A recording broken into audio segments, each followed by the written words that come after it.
नमस्कार, भारत भाग्य विधाता में आप सबका एक बार फिर स्वागत है। मैं हूं सुमित अवस्थी।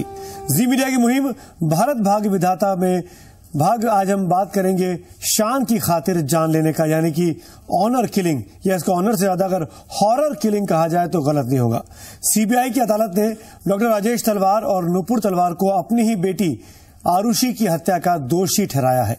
तो क्या यह माना जाए कि ऑनर किलिंग सिर्फ किसी खाप के फरमान से नहीं, शहरों में भी होती है? और इसमें हम साथ साथ ये मुद्दा भी जोड़ना चाहेंगे कि शहरों में रहने वाला जो सभ्य समाज माना जाता है वो आखिरकार इतना असहनशील क्यों होता है औरतों के मामले में, महिलाओं के मामले में।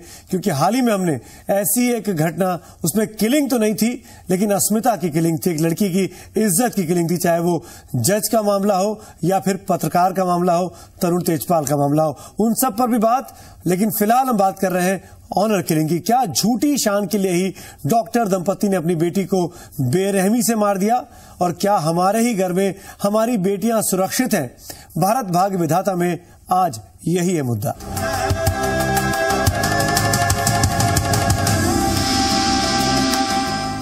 आरुषि हेमराज केस में सीबीआई की विशेष अदालत ने आरुषि को माता पिता राजेश तलवार और नूपुर तलवार को दोषी करार दिया है, जिसके बाद तलवार दंपत्ति को हिरासत में लेकर डासना जेल भी भेजा गया। इस पर बात करने के लिए आज हमारे साथ कई सारे खास मेहमान जुड़ रहे हैं। मेरे साथ महिला कांग्रेस की अध्यक्ष शोभा ओझा जी हैं, खाप पंचायतों को रिप्रेजेंट करने वाले सत्यपाल चौधरी साहब मेरे साथ जुड़ रहे हैं। पहले आइए देखते हैं ये एक खास रिपोर्ट।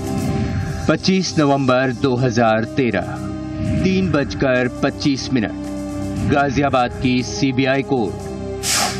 पुलिस और पत्रकारों से भरा परिसर। जज ने सुनाया फैसला जिसका देश 5 साल से इंतजार कर रहा था।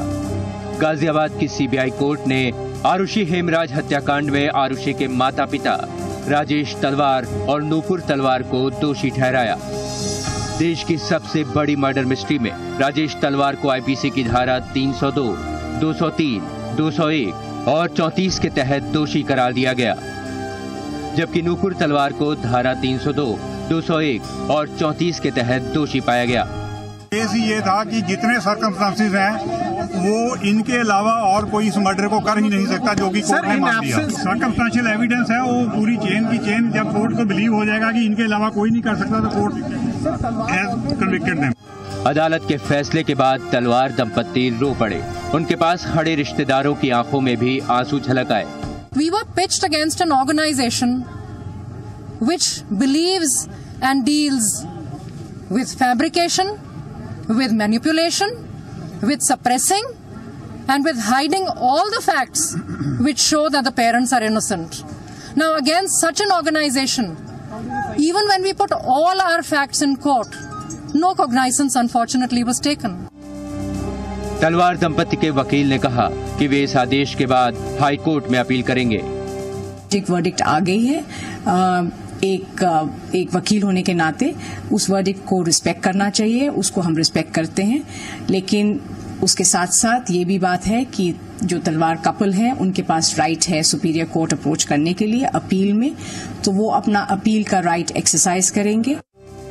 15 मई 2008 को नोएडा के जलवायु विहार में आरुषि और हेमराज की हत्या हुई। हत्या का आरोप आरुषि के माता पिता राजेश और नूपुर तलवार पर लगा, जिसकी 5 साल से तफ्तीश और सुनवाई चल रही थी। तो क्या ये हॉरर किलिंग, ऑनर किलिंग जो इसका नाम दिया जाए, क्या ये सिर्फ गांव में होती है? क्योंकि अक्सर हम इस तरह की खबरें सुनते रहते हैं कि जो अति पिछड़े इलाके हैं या जहां पर शिक्षा नहीं है, जहां पर गरीबी ज्यादा है, वहां पर इस तरह की घटनाएं घटती है। लेकिन अब ऐसी ही घटनाएं देश में, अपने शहरों में होने लगी है। एक ऐसी दंपत्ति जो बहुत प्रतिष्ठित परिवार है, वो अपनी बेटी जो 14-15 साल की है उसको मार देती है। क्यों? क्योंकि उनको अपनी बेटी की हरकतें पसंद नहीं आती, जैसा कि कहा जा रहा है। हम बात करते हैं तमाम खास मेहमान। मेरे साथ अब शमीना शफीक जी भी जुड़ गई हैं, जो कि NCW राष्ट्रीय महिला आयोग की सदस्य हैं।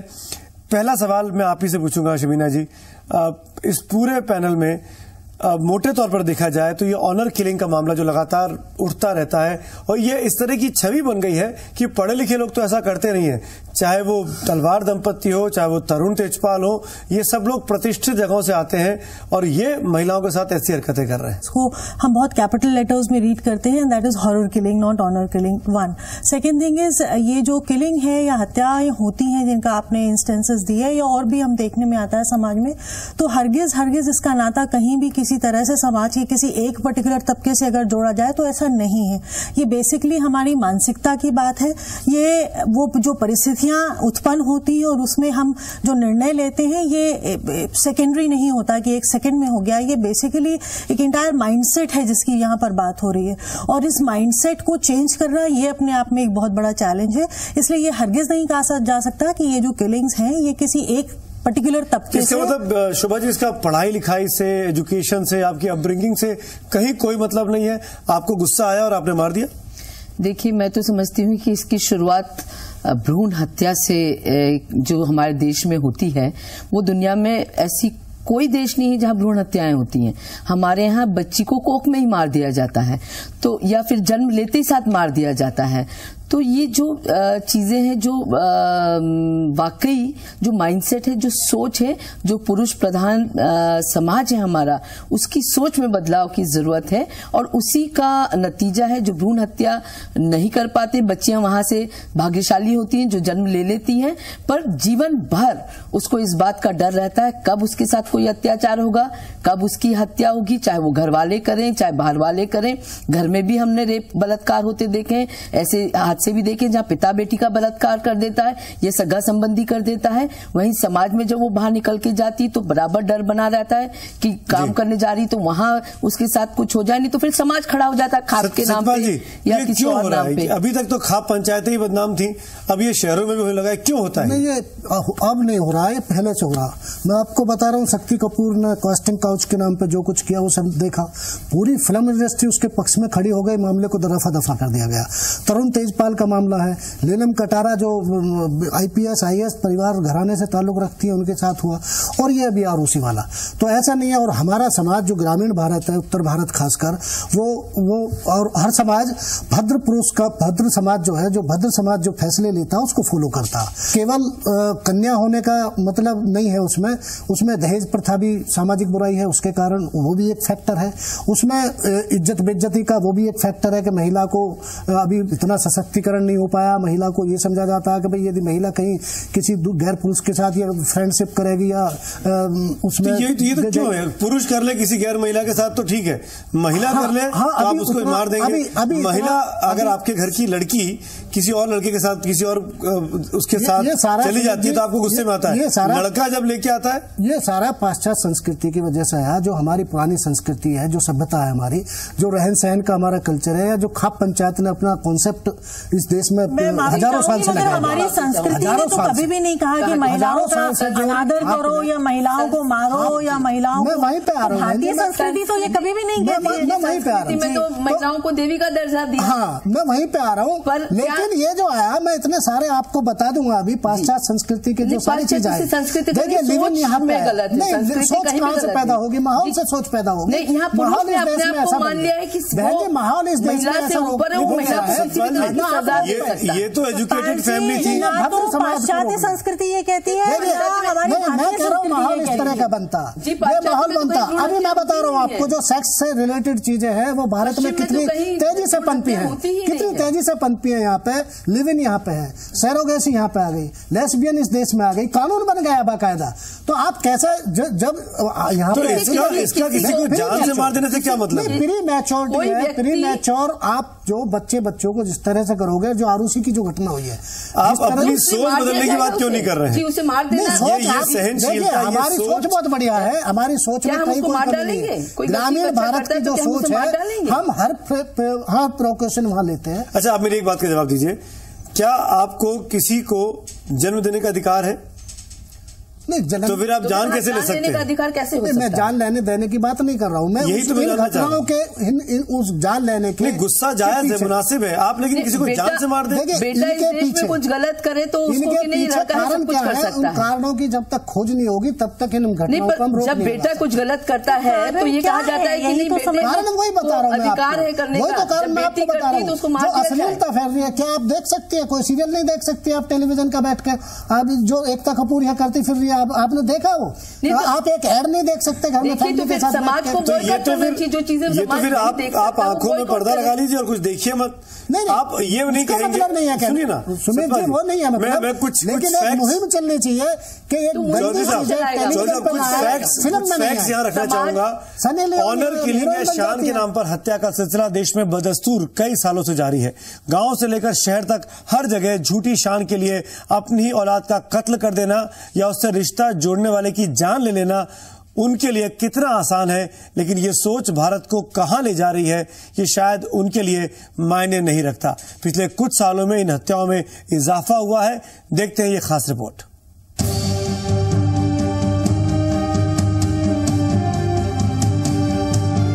कहते हैं प्यार अंधा होता है, लेकिन ऑनर किलिंग के मामलों में माँ बाप अंधे हो जाते हैं, जो समाज में इज्जत के लिए अपने जिगर के टुकड़ों की बलि चढ़ा देते हैं। कुंठित सोच वाला ये तबका उत्तर प्रदेश, मध्य प्रदेश और हरियाणा में सबसे ज्यादा सक्रिय है। देश में खाप पंचायतों का इतिहास काफी पुराना है, जिसे युवा पीढ़ी सालों से झेलती आ रही है। खाप पंचायतों की मानसिकता आज भी एक सदी पीछे चल रही है। महिलाओं के मामले में तो इनकी सोच और भी दकियानूसी है। खाप के मुताबिक एक गोत्र का लड़का और लड़की भाई बहन होते हैं, जिसके चलते ना तो वो प्यार कर सकते हैं और ना ही शादी। अगर कोई जोड़ा खाप को नजरअंदाज कर ऐसा करता है तो उनकी खाप समाज में कोई जगह नहीं। इनके फरमानों के बाद प्रेमी जोड़ों के परिवार ही उनकी जान के दुश्मन बन जाते हैं, लिहाजा उनकी बेरहमी से हत्या कर दी जाती है। साल 2007 से साल 2010 के दौरान देश भर में 560 ऑनर किलिंग के मामले सामने आए। इसमें पंजाब में 296 केस, हरियाणा में 174 केस और उत्तर प्रदेश के 53 केस शामिल हैं। देश में युवाओं को अपना एमएलए और एमपी चुनने का अधिकार है, सरकार बनाने का अधिकार है, तो उन्हें अपना जीवन साथी चुनने का अधिकार क्यों नहीं है? मैं आज बात कर रहा हूं हॉरर किलिंग पे कि किस तरीके से शहरी पढ़ा लिखा तबका भी अपने बच्चों के साथ वही हरकत करता है जिसके लिए हम ग्रामीण लोगों को या अनपढ़ लोगों को दोषी ठहराते हैं। मैं आगे बढ़ूं इसके पहले जजमेंट जो दिया गया था उसके बारे में जरूर बताना चाहूंगा। आरुषि मामले में जज साहब ने जो अपना फैसला सुनाया उसकी कुछ खास बातें आपके सामने रख रहा हूं। इस केस में असली गुनहगार कौन है इस पर कोई शक है ही नहीं। बच्चों के लिए माँ बाप सबसे बड़े रक्षक होते हैं, लेकिन इंसानियत को तार तार करते हुए इस मामले में खुद माँ बाप ही अपने बच्चे के भक्षक साबित हुए। उन्होंने अपने महज 14 साल की बेटी को ही मार डाला। साथ ही इन्होंने सभी सबूतों को नष्ट करने के इरादे से नौकर को भी मार डाला। पवित्र कुरान में कहा गया है कि ऊपर वाले की दी हुई पवित्र जिंदगी को खत्म करने का अधिकार किसी के पास नहीं है। तलवार दंपत्ति पर कानून खुद को बचाने के लिए सबूतों से छेड़छाड़ का दोषी पाया गया है। साथ ही उन पर कानून को भटकाने और हेमराज पर आरुषि की हत्या का आरोप लगाने का दोषी पाया गया है। अगर हम धर्म की रक्षा करते हैं तो धर्म हमारी रक्षा करेगा और धर्म ही हमसे कानून की भी रक्षा करवाएगा। दोनों आरोपियों ने देश के कानून के साथ खिलवाड़ किया है, इसीलिए वो इस मामले में सजा के हकदार है। ये जज साहब ने अपने फैसले में लिखा। बात हॉरर किलिंग की चल रही है, बात समाज के गिरते हुए, समाज का स्तर जो गिर रहा है उस बारे में चल रही है। खान साहब, मैं आपसे जानना चाहूंगा, आप क्योंकि कानून के रक्षक हैं, आपने कानून की व्याख्या की, आप कानून को हम सबसे ज्यादा अच्छे से समझते हैं। जो कुछ हो रहा है हॉरर किलिंग के नाम पर, इसकी सबसे बड़ी वजह क्या है? क्यों पढ़ा लिखा तबका भी, प्रतिष्ठित परिवार भी, जो शहरों में रहता है, जो कॉलेजों में जाता है, जो खुली सोच का है, वो भी ऐसी हरकतें करता है? हम जज लोग जो हैं वो फैसला करते हैं कि क्या एक व्यक्ति ने कोई अपराध किया है कि नहीं किया है और उसकी सजा सुनाते हैं। तो जहाँ तक कारण का सवाल है वो कोई सोशियोलॉजिस्ट लोग जान सकते हैं। हमारे पास यही इस वक्त, अगर आप मुझसे कुछ पूछना चाहते हैं कि इस केस के मुतल्लिक या जजमेंट के मुतल्लिक या कानून में क्या हक है इनको, जो इनको अपराधी पाया गया, उसका जवाब मैं दे सकता हूँ। खान साहब, जिस तरीके से ये पूरा मामला आरुषि को लेकर लगातार थ्योरीज बदलती जाती रही, पहले कहा गया यूपी पुलिस के द्वारा कि इस मामले में माँ बाप ने ही मारा, फिर सीबीआई की टीम बनती है, सीबीआई की जांच होती है जो 3 नौकरों को दोषी करार ऑलमोस्ट दे देती है, फिर सीबीआई की टीम अपनी ही थ्योरी को पलट देती है और माँ बाप पर सारा इल्जाम डाला जाता है और आज फैसला भी माँ बाप के खिलाफ आता है। इन परिस्थितियों में जो कुछ इन्वेस्टिगेशन हुआ पिछले 5-5.5 सालों में, आपको लगता नहीं कि तमाम पुलिस वालों ने, तमाम पुलिस अधिकारियों ने अपने हिसाब से इस पूरे मामले को बहुत ज्यादा लंबा खींचा और साक्ष्यों को तरह तरह से नजरअंदाज किया गया? हमारी इन्वेस्टिगेशन जो है, जांच करने वाली जो कोई अलग से एजेंसी नहीं है, ये जांच करने वाले जो हैं पहले तो ये पुलिस करते हैं, अब सीबीआई तो अलग से है। लेकिन और एक सबसे बड़ी प्रॉब्लम ये है कि हमारे पास जांच करने वालों को न कोई ट्रेनिंग है, न कोई सामान होता है जांच करने के लिए, ताकि वो किसी अपराधी को या किसी अपराध के तह तक जाके उसको पाए।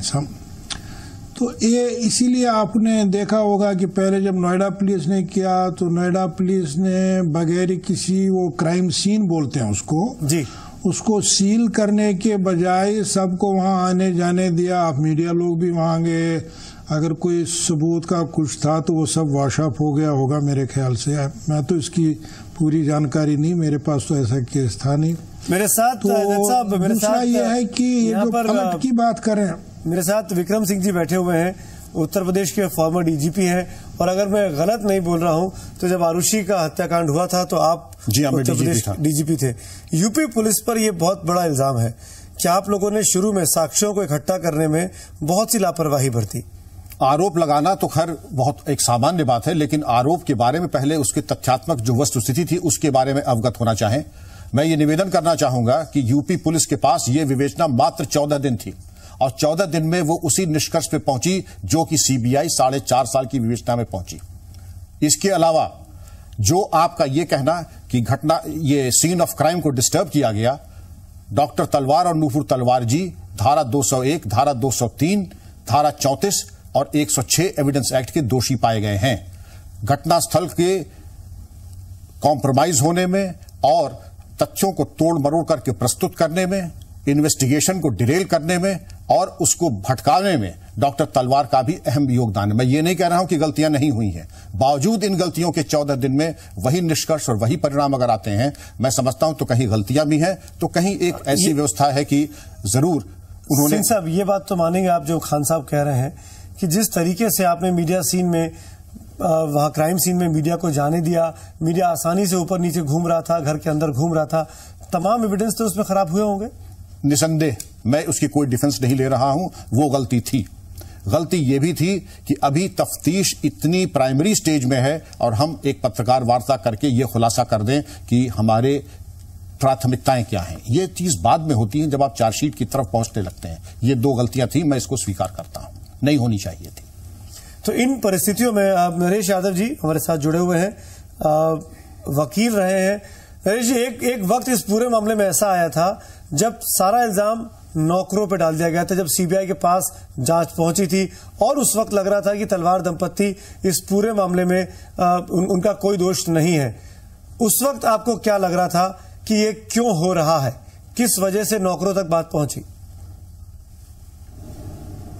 देखिए, जब ये केस हुआ था तो ये चैनल पे आया और हमने देखा इस मामले को, और हमने देखा कि इसमें पुलिस पर जब आप लोगों ने अपनी स्टोरी चलाई कि नोएडा पुलिस ने किस तरीके की गलतियां इस केस की इन्वेस्टिगेशन में की हैं और सीन ऑफ क्राइम को किस तरीके से डिस्ट्रॉय किया गया है और पुलिस को किस तरीके से जो है आरोपियों ने ही जो है कह दिया कि आप जाइए और मृतक हेमराज को, नौकर जो उनका हेमराज था उसको तलाश करिए, जिनको जांच करने से भटकाने का जो काम किया, तो ये सब देखा हमने।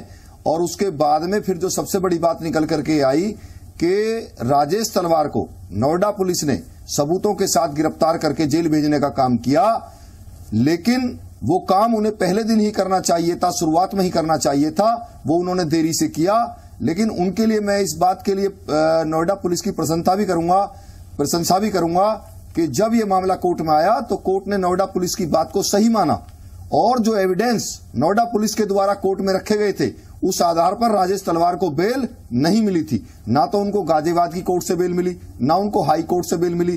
तब उन्होंने अपनी राजनीतिक अप्रोच का फायदा उठाते हुए इस मामले को सीबीआई में ट्रांसफर कराया और सीबीआई की जो पहली टीम थी उसने सबसे ज्यादा इसमें गड़बड़ झाल किया है। सीबीआई की पहली टीम ने इसमें केवल राजेश तलवार को बचाने के अलावा कोई काम नहीं किया। शोभा जी, अब ये डिटोरिएशन क्यों है? क्या हम एक पेट्रियार्कल सोसाइटी है उसकी बहुत बड़ी वजह और आज तक हम सोच को बदल नहीं पाए हैं? बिल्कुल ठीक कह रहे हैं, क्योंकि ये पुरुष प्रधान देश है और जब महिलाएं समाज में अपने आप को स्थापित करने की कोशिश करती है, समाज में जो कुरीतियां उससे बाहर निकल के एक शिक्षा प्राप्त करके समाज में पुरुषों की बराबरी करने की कोशिश करती है, तब हमारे समाज में हम देखते हैं कि कोई न कोई कारण को लेके उन्हें डराया धमकाया जाता है या ऐसे हालात क्रिएट कर दिए जाते हैं कि वो फिर दब के अपने घर में बैठ जाए। शमीना जी, आप क्योंकि महिला आयोग से हैं, आप हरियाणा को टैकल कर रही हैं, हरियाणा में इस तरह के मामले अक्सर होते हैं जिसको हॉरर किलिंग हम लोग कह रहे हैं। आप किस तरह के मामले फेस करती हैं? क्योंकि ये बात भी सच्चाई है कि जो लोग हॉरर किलिंग करते हैं उस तबके में, उस इलाके में, वो कहते हैं गर्व से कि हमने मार दिया। देखिए, पहली बात तो तबका जो शब्द है वो कतई जुड़ता नहीं है हॉरर किलिंग से। ऐसा तबका नहीं है जिसको आप कहेंगे कि सिर्फ यही तबका है जो हॉरर किलिंग जैसे अपराध या महिलाओं के खिलाफ किसी भी अपराध में आगे होता है। जब आप हरियाणा की बात करते हैं तो हरियाणा में भी कई केसेस देखने में आए और समाज के हर तबके से, अभी जो रिसेंट केस हुआ था हरियाणा पे, वहां पे फादर डॉग फार्मिंग करते हैं और हाईएस्ट ब्रीड ऑफ डॉग्स की डॉग फार्मिंग करते हैं। तो एक बिल्कुल जिसको आप कहेंगे एलीट क्लास ऑफ हरियाणा, वहां पर इकलौती लड़की को अगर उन्होंने मारा और मार के उस लड़के को मारा और ये कहा कि हम और मारेंगे अगर लड़कियां इस किस्म की हरकत करेंगी, तो ये कहीं ना कहीं ये मानसिकता साफ दिखाता है कि महिलाओं को या बेटियों को उनका जो दर्जा, जो हमारी पितृसत्ता जो सोच है उसके हिसाब से जो दर्जा है उससे आगे नहीं बढ़ने दिया जाएगा। जैसा क्यों ये पढ़े लिखे लोग जो समाज में इसका सोच रखते हैं वो आज भी ऐसी हरकतें क्यों करते हैं? यदि उसमें लड़की की हत्या होती तो ये पुरुष प्रधान का स्त्री प्रधान का सवाल आता। उसमें दोनों की हत्या हुई है और वो उसके पीछे जो सामाजिक कारण रहते हैं उन पर भी हमें जाना पड़ेगा। यदि हम ये चाहते हैं कि इस बहस को हम एक निष्कर्ष पे ले जाएं और आगे इस तरह की घटनाएं ना हो, तो उसके लिए हमें उन कारणों पे जाना पड़ेगा। किसी खाप पंचायत ने कहीं आज तक कोई आदेश नहीं दिया कि इसने ये गलत काम किया और इसकी हत्या कर दी जाए। विक्रम सिंह जी, औरत को वस्तु बनाकर पेश किया जाता है आज के समाज में। सो कॉल्ड हमारा जो पढ़ा लिखा समाज है, डेवलप्ड समाज है, हम औरतों के नाम पर भद्दे गाने लिखते हैं। विज्ञापन में हम औरतों की किसी चीज का विज्ञापन है उसमें औरतें कुछ और करती दिखाई देंगी। ये सब चीजें भी बड़ी वजह है इस तरह की कुरीतियों को न रोक पाने में। ये बहुत बड़ी वजह है कि पुरुष अगर 1000 संबंध बना दे तो उपहास और विनोद का विषय होता है। महिला के साथ अगर कोई गलती हो जाए तो माफी का खाना नहीं। और उस समाज में जिसके इतने दोहरे मापदंड है, यत्र नार्यस्तो पूज्यन्ते रमन्ते तत्र देवता, अहिंसा परमो धर्मा, लेकिन जब महिला के ऊपर बात आती है, जो चिंता की बात है, एक अधिवक्ता कहते हैं कि अगर मेरी बेटी होती तो मैं गोली मार देता। बिल्कुल सही। और पॉलिटिकल लीडर्स ये कहते हैं कि ये जो कर रहे हैं हम इसकी निंदा नहीं करेंगे, हम अगर उसको एनकरेज नहीं करते हैं, उसको रोकते नहीं तो हम उसको रोकते भी नहीं है, और अगर हम रोकते नहीं है तो हम मूक सहमति देते हैं। क्योंकि इसके बारे में हमको बिल्कुल स्पष्ट चिंतन कर लेना चाहिए कि ये जो किलिंग है इसकी कोई वैधता नहीं है, कानून इसकी इजाजत नहीं देता है। और वोट बैंक की पॉलिटिक्स में सस्ती लोकप्रियता के लिए अगर सार्वजनिक तौर पे ऐसे हम असंयत बयान देंगे तो उससे हम समाज का अपना कोई भला नहीं कर रहे हैं। नरेश यादव जी, कानून क्या कहता है जब इस तरह की, आपने तो आरुषि का पूरा मामला देखा और भी तमाम चीजें हैं, कानून क्या कहता है, तरीका क्या है, किस तरीके से हॉरर किलिंग को रोका जा सकता है? देखिए, हॉरर किलिंग को तभी रोका जा सकता है जब समाज जागरूक हो और समाज में इन सब चीजों को जो है, ये जो एक अपने सम्मान को, अपनी झूठी शान को बरकरार करने के लिए जो हत्याएं की जा रही हैं, लोग इसको अपनी झूठी शान ना समझें, बल्कि अगर कोई बच्चा गलती कर रहा है तो उसे समझाने का प्रयास होना चाहिए। अभी जैसे घटना घटी, आरुषि और हेमराज की हत्या हुई, मैं समझता हूं ये हत्या नहीं होती यदि इस हत्या से पहले माँ बाप जागरूक होते। आपने बच्चे को जन्म दे दिया, आपकी जिम्मेदारी बनती है उस बच्चे को आप वॉच करिए, उसको सही दिशा में देखिए। आप पैसे कमाने के चक्कर में, ज्यादा धन कमाने के चक्कर में अपने बच्चों पर ध्यान नहीं दे पाते, तो आप गलती कर रहे हैं। समाज में सबसे बड़ी जिम्मेदारी ये बनती है समाज की कि हम अपने बच्चों को अपने साथ बिल्कुल एक दोस्त की तरह रखें, उनसे हर बात शेयर करें और उनके साथ ऐसा रिश्ता रखें कि बच्चा हमसे कुछ भी कोई बात ना छुपा पाए, हमको हर छोटी छोटी बात बच्चा बताए। तो जब हम जो है अपने परिवार के बच्चों के साथ एक दोस्ताना व्यवहार रखेंगे, उनके साथ एक फ्रेंड सर्किल का बिल्कुल माहौल उन्हें देंगे, तो मैंने समझता हूं निश्चित रूप से हॉरर किलिंग की कभी समाज में ये चीज नहीं आएगी और समाज हमारा उन्नति करेगा। जज साहब, मैं आपसे पूछना चाहूंगा, क्या तरीका हो सकता है इस समाज को अभी भी संभाल लेने का? शिक्षा होनी चाहिए, आपका जितना नजर बढ़ जाएगा ये सब कम हो जाएगा। लेकिन अपराध तो उससे कम नहीं होता ना, ये तो अपराध का मामला है, इक्का दुक्का वाक़ात होते हैं, मानसिक प्रॉब्लम होती है, ये होता है वो होता है, उसको सब समाज को उसमें लेने का क्या मतलब है? तो हर समाज में क्राइम होता है, अपराध होता है। मेरे ख्याल से तो उसको अब आप ठीक करना चाहते हैं, हम इस समाज में रहते हैं, चाहे आप जज होने के नाते या मैं पत्रकार होने के नाते, तो ये हमारा दायित्व बनता है कि समाज को एक रास्ता नहीं, जज होने के नाते मैं इसलिए माफी चाहता हूं, हमारा आप मुझसे ज्यादा अनुभवी हैं। कानून का डर मैं समझती हूँ समाज में होना चाहिए। जज होने के नाते आ जाए कि वो कुछ भी करके बच सकते हैं, तो निश्चित ही कानून का डर ही नहीं होगा, तो हर आदमी कानून को अपने हाथ में लेगा, वो सोचेगा सजा देने का उसको हक है। तो जरूर कानून का डर जरूरी समाज में होना चाहिए। हम सबका सामूहिक तौर पर दायित्व बनता है, अगर हम थोड़ा थोड़ा भी लोगों को जागरूक करते हैं तो शायद ये जो कुरीति है, ये जो सिस्टम खराब लगातार करती जा रही है, जिसको हम लोग हॉरर किलिंग कहते हैं, उस पर रोक लग सके। शुक्रिया आप सबका अदा करना चाहूंगा। ज्यादा वक्त नहीं है मेरे पास आज के इस कार्यक्रम में, लेकिन इस उम्मीद के साथ कि शायद कुछ लोगों को हम आज जागरूक करने में कामयाब हुए हों, चाहे वो कानून हो या फिर कानून के रक्षक ही क्यों ना हो। शुक्रिया। भारत भाग विधाता में आज फिलहाल इतना ही।